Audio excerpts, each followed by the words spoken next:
Now, I don't want to get off on a rant here because basically tonight's topic is a minefield, abortion.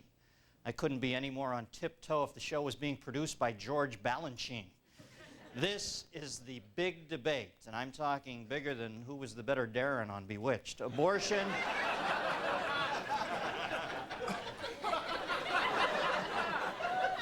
Abortion is our nation's final jeopardy, and I'll wager, Alex, that if America fights another civil war, it will be about this.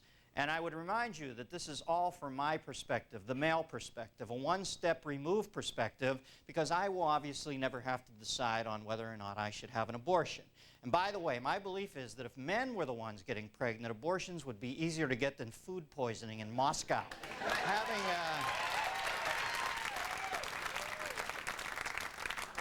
Having men decide the fate of a woman's reproductive system makes about as much sense as asking Quentin Crisp to coach the Raiders.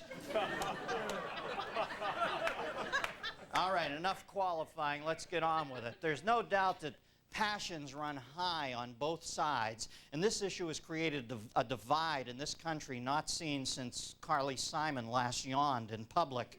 The prevailing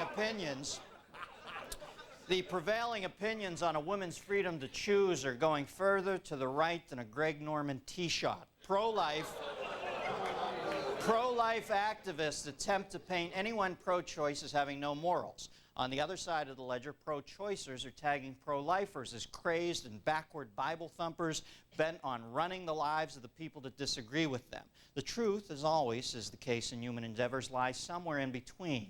As much as the advanced scouts on either side of this issue might not want to admit it, good people do get abortions, and other good people are pained by their decision to get one. Where do I stand?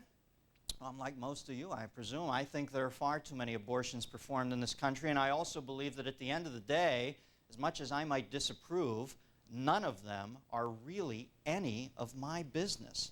Look, there are always going to be arguments on this issue. The debate will rage until the end of time, no matter what the whim of the papal infallibility or the politics of the decade. But the simple truth is that such a passionate and personal issue dictates that the choice be left to the individual. And you know that's really all we can do, because we're just human beings stumbling around in the dark, trying to get to the bathroom and kicking the shit out of our shins on the way there.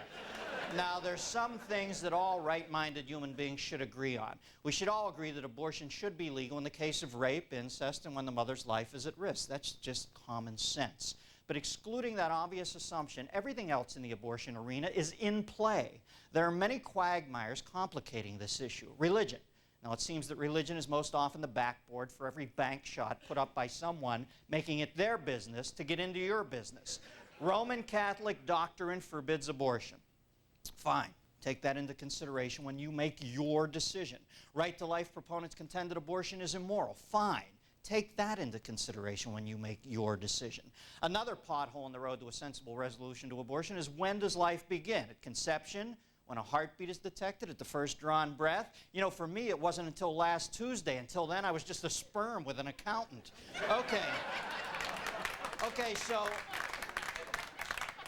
those are the variables, and there are obviously millions more variables that make each individual case unique. But the more you think about it, and the more it makes your head spin, and the more confused you get trying to figure out somebody else's life for them, it becomes increasingly apparent that it has to be the call of the individual who is pregnant, because the collective, one way or another, won't have to suffer the consequences of that most personal of all decisions. My fellow Americans, it is time to suck it up. Look deep into your immortal soul, if you believe you have one, and do the right thing. Have the courage and strength to live your own life by your own standards, and stop trying to call the shots for everyone else. We all live with glaring inconsistencies, and sometimes when you see something going on right in front of you that offends you to the very core of your being, sometimes the best thing you can do is walk away, because you know that's exactly what you would want them to do for you. There's only one judge on all this, and it's God. And you don't get to meet him until you go backstage after the play is over. And believe me, you do not want to get a thumbs down from the guy who created thumbs, all right? In the interim, everybody has got to tend their own garden vis-a-vis abortion. And remember, when it comes to your body, only you wear the robes, and only you carry the gavel.